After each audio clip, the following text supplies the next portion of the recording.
Yo, I'm getting these plants in the ground. Nice rainy day today. Got some romaine lettuce. I'm gonna put in a raised bed right here. I haven't cleared out any of the space behind me at all. It's a good idea for you to let your area get overgrown until you're actually ready to start planting.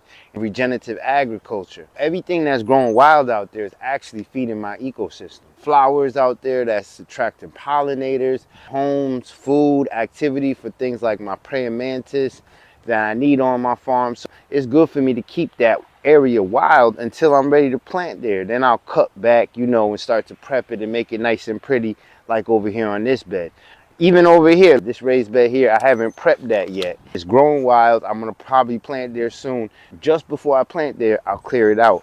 But in the meantime, look what's growing there. You know what that is? That's vetch. Vetch is a nitrogen fixing plant. That vetch is sitting in that raised bed. And the longer that vetch sits there, the more nitrogen it's gonna be able to fix into the soil. That's what I need, nitrogen in my soil for my lettuce plants. Leave it to grow wild. You don't have to be all meticulous about your garden area. This is gardening, not landscaping. Let it grow a little bit bushy because it's gonna attract a lot of life in your ecosystem that you need for the overall. That's the thing about this regenerative agriculture, y'all. It's all connected. All right, y'all, stay rooted, keep growing.